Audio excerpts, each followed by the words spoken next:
spray has the same amount of sodium as a full.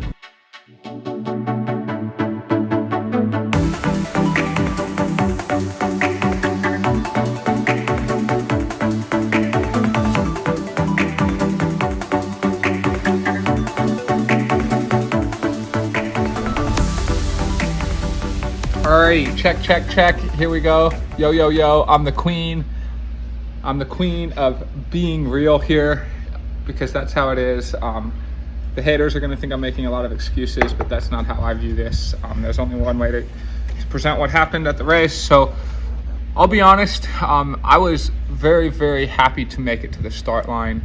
I got hit by a car 10 days before the race, and I definitely underplayed it on social media because I was trying to convince myself that I was ready to race.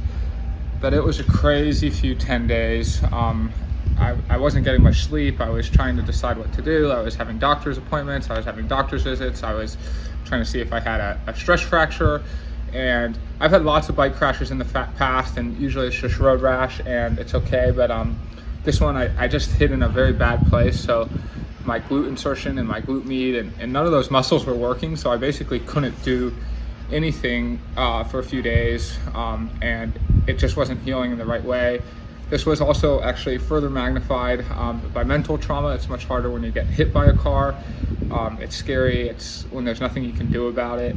So I had to deal with that. And my brother was hit by a car when I was 4 years old. So I had to deal with that other extra mental trauma. And that brought up memories of the past and brought a lot of anger and resentment. And also the final thing that brought anger and resentment was that I didn't get the lady's contact information. And everyone keeps reminding me like, oh, why don't you sue her or get some money for that? And there's nothing I can do. So it was this victimless crime, and it just put me in this really bad feeling place, especially since I had done all the right things. But anyways, Monday morning, after not getting a wink of sleep all night, that was the day we were going to drive up, me and Laura, up to St. George. And all night I was up thinking, oh, should I even go? Should I even start? What's the point? I'm not going to be 100%, but we decided to pack the bags up and get out there. And I'm glad I went. Basically, once in St. George, things started to come around a little bit, but I think it's mostly because I had convinced myself I was going to race and that I had to get my body there. It was kind of a mind over body thing. And in the back of my head, I continually had this voice saying, like, you're not 100%. This thing's not nearly good enough. I couldn't do a simple step up with my left leg. That's how bad the glute was firing. But the week went on. The excitement built on social media. I tried to present myself as being in it, because what else would I do? I decided to start. Of course, I was still thinking, oh, maybe I shouldn't start. Better to maybe not start than not finish. But I decided you miss 100% of the shots you don't take, and I decided to get on that start line. Also, like discussions with my coach, I decided I could still learn a lot just from being out there.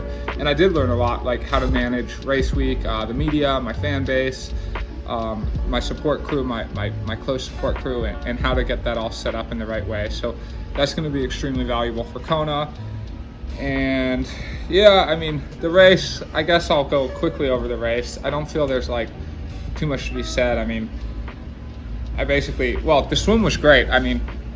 So I know my swim is now at the point that it was the main goal that I wanted to reach. I have now reached in my swim, so that means the goalposts move and it's onwards and upwards. I've now, if you look at my last, this race, Miami, Chile, Chattanooga, and 70.3 Worlds last year, I now have 5 consistent swims in a row where I've made the group that I need to be in. So that's showing now that I'm consistently being a good swimmer. And of course now it's how do I make the next pack and how do I make that next pack more efficiently. So the work on the swim will continue.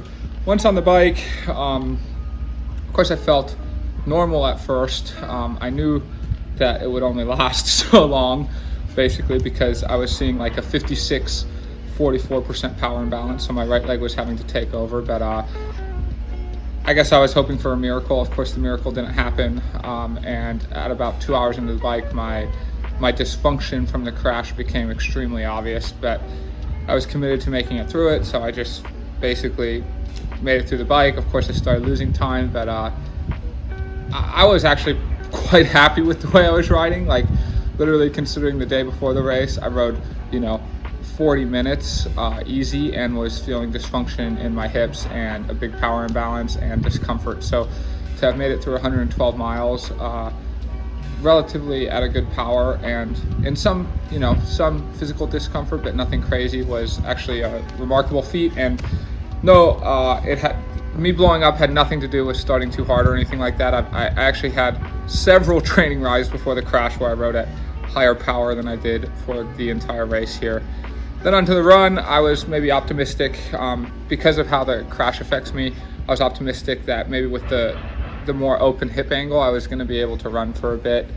And yeah, I felt good at first, but again, the dysfunction took over. Basically, I was good for about 7 miles, and I was good actually on the downhill runnings, but the uphill running was too hard without my glutes. At first, my right hip and glutes were trying to take over, and then those gave out. So then I was having to compensate with all sorts of muscles, my calves, my quads, my hamstrings. And of course, I hadn't trained these muscles over the thousands of miles of training and the thousands of hours. And so basically, it was a day of complete hardship. But I didn't give up. Actually, of all races I've ever done, if your 100% ability is X, like I feel I've reached 100% of what I was capable of at St. George. It was the most mentally tough I've ever been. It was the most mentally positive I've ever been in an extremely tough situation, and I learned tons. And a big reason why I started and why I finished is because I had decided that starting this race and finishing this race was my way of making peace with both me getting hit by the car and my brother getting hit by the car. And so I was extremely happy to finish, extremely proud of finishing. I decided you miss 100% of the shots you don't take, and I decided to get on that start line. Representing USA, Mike and Roth.